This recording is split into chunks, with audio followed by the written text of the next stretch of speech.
বেগম খালেদা জিয়ার চিকিৎসা সহায়তা দিতে যুক্তরাজ্য থেকে দেশে এসেছেন বিশেষজ্ঞ চিকিৎসক ডাক্তার রিচার্ড বিলে।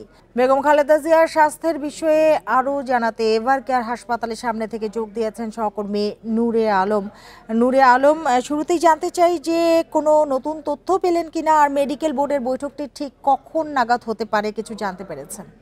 এখন পর্যন্ত মেডিকেল বোর্ডের বৈঠক কখন নাগাদ হতে পারে সেই তথ্য আমাদেরকে জানানো হয়নি। তবে আমরা যতটুকু জানতে পেরেছি যে খালেদা জিয়ার অবস্থা অপরিবর্তিত রয়েছে। এর আগে সকালে বিএনপি চেয়ারপারসন বেগম খালেদা জিয়ার চিকিৎসা সহায়তার জন্য যুক্তরাজ্যের বিশেষজ্ঞ চিকিৎসক রিচার্ড বিয়েল এই এভার কেয়ার হাসপাতালে আসেন। তিনি দুপুরের দিকে তিনি বের হয়ে যান। আমরা যতটুকু শুনেছি যে তিনি আবার রাতে আসতে পারেন এবং সেখানে তিনি এর আগে সকালে এসে তিনি চিকিৎসকদের সাথে কথা বলেন এবং খালেদা জিয়ার শারীরিক অবস্থা পর্যবেক্ষণ করেন।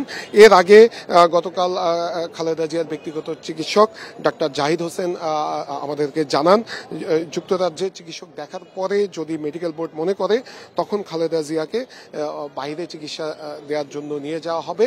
আর খালেদা জিয়াকে বাইরে চিকিৎসার জন্য নেওয়ার জন্য সব ধরনের প্রস্তুতি বিএনপি নিয়ে রেখেছে বলেও তিনি জানান। আর এর বাইরে এখন পর্যন্ত আমরা তেমন কোনো তথ্য পাইনি। তবে এভার কেয়ার হাসপাতালের সামনে আমরা দেখছি যে দিনভর মানুষের ভিড়, সাধারণ মানুষ এখানে ছুটে আসছেন এবং দূর দূরান্ত থেকে মানুষ আসছেন।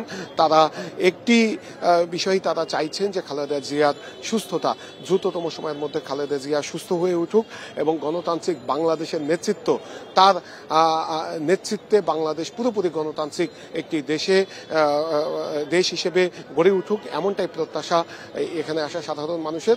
তারা বলছেন যে খালেদা জিয়া তার পুরো রাজনৈতিক জীবন এই গণতন্ত্রের জন্য সংগ্রাম করে কাটিয়েছেন। 1983 সালে খালেদা জিয়া সক্রিয়ভাবে রাজনীতিতে যুক্ত হন। তারপর থেকেই তিনি গণতন্ত্রের জন্য আন্দোলন করে যাচ্ছেন।